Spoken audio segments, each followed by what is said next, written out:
Donald Trump has been president of the United States for 2 weeks, and the country is in chaos.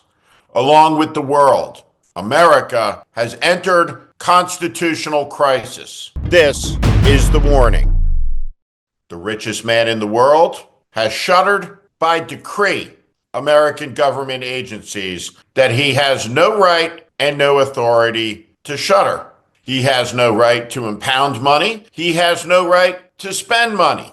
Nobody has elected Elon Musk. He has not been appointed to anything. He has not been confirmed to anything. But if the news media reports are to be believed, Elon Musk and his team of thugs are on a rampage, entering buildings, locking government officials out of the buildings, and gaining access to some of the most sensitive private information about hundreds of millions of American citizens that exists. Do you want Elon Musk and the X team having access to all of your private information held by the government? What right does he have to it? And here is the response from the Senate Minority Leader, the hapless, the useless Chuck Schumer. Chuck Schumer intends to lay down on the railroad tracks.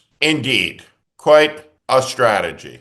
There is chaos in the world. Let us look at Trump's first accomplishment, stoking outrage in Canada against their bully neighbor to the south, the United States of America.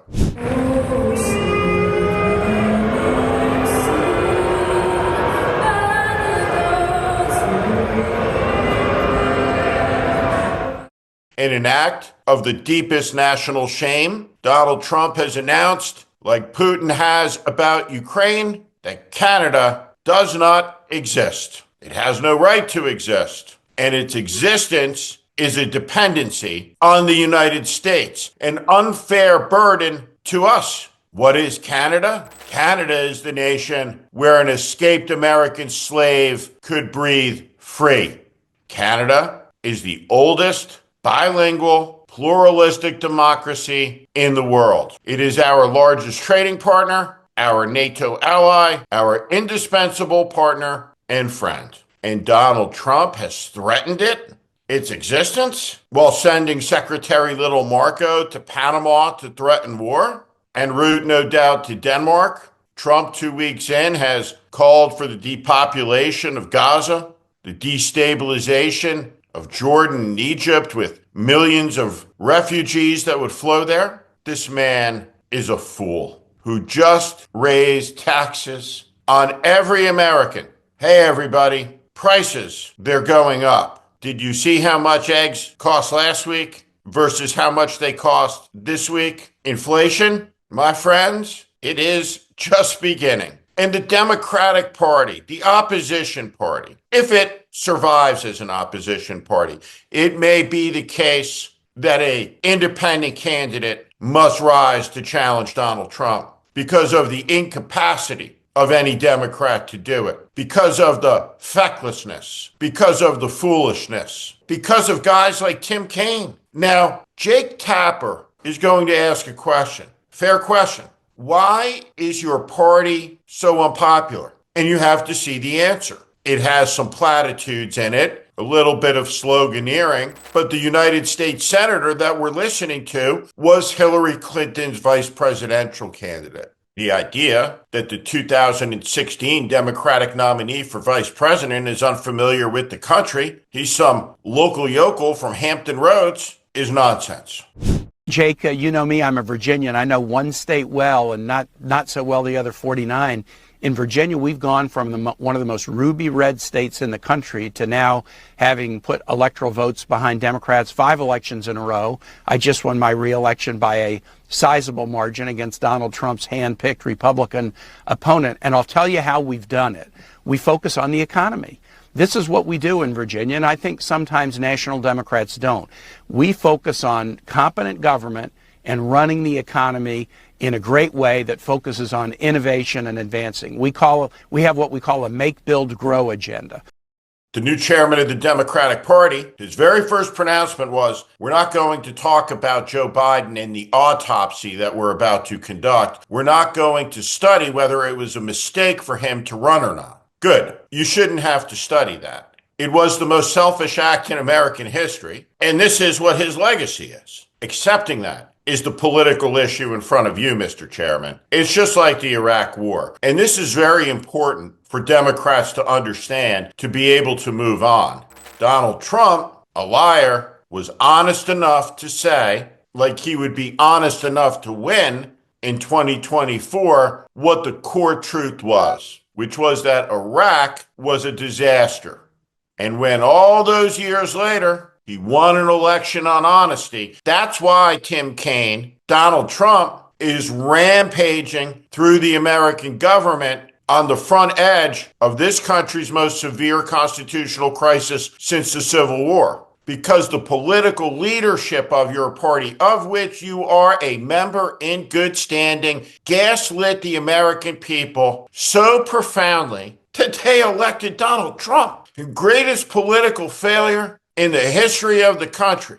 And the new chairman of the party's decreed, let's not look at that. I don't want to face the dishonesty. And the Senate minority leader, to whom the country looks for some leadership, says we're going to lie down on the railroad tracks and get run over by the Trump train. My friends, it will be up to us. Anybody who said that Donald Trump was not what his critics feared, was not what I said he was, a fascist, has been proven wrong. The debate is over forever. The United States has thrown the world into crisis because after 2 decades of government corruption and a paralysis, a collapse of trust, the American people in a rage with 49.9% of the vote handed a can of gasoline and matches to an arsonist, and he has started to make it burn. He has decapitated the FBI. He has decreed the USAID be shut. He has severed foreign aid. He has cut off AIDS funding that has saved 27 million lives in the name of the American people around the world. And he has thrown our allies into chaos, and by doing so made the world more dangerous.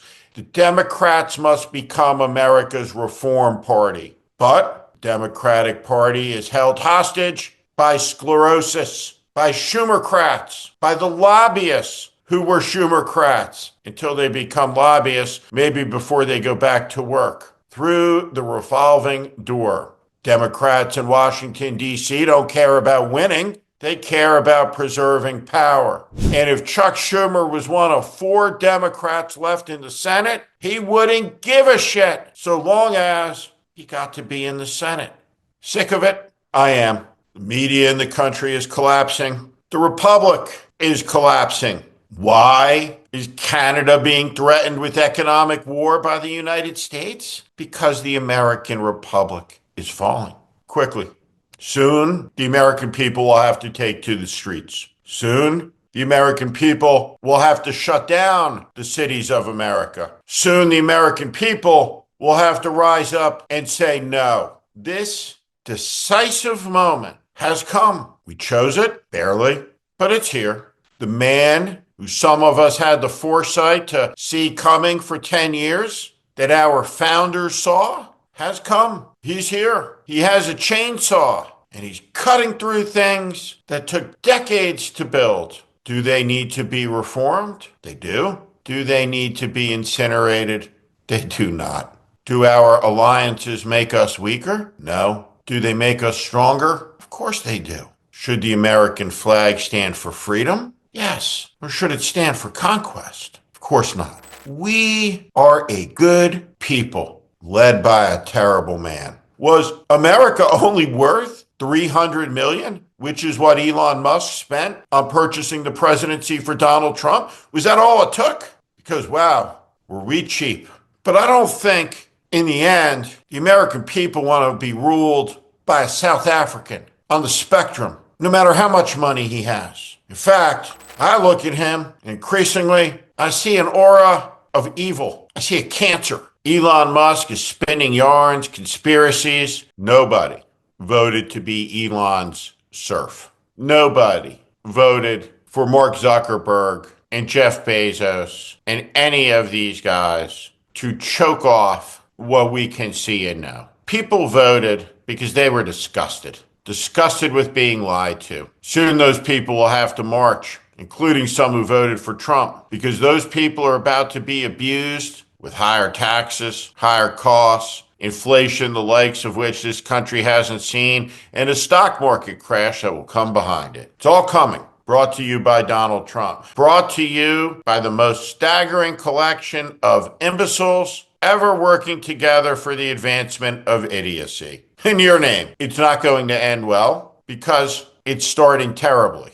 And what's falling has taken centuries to build. And before it's smashed completely to bits, we ought to fight back a little bit because the Democratic Party in Washington isn't going to do it. Chuck Schumer wants to lay on railroad tracks, and Tim Kaine wants to talk about what was it again about the building stuff?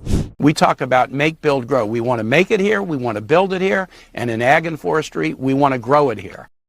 Great, Tim. This is The Warning. I'm Steve Schmidt. This is The Warning, and I invite you to subscribe on our Substack, on our YouTube channel. Follow us. Welcome to the community.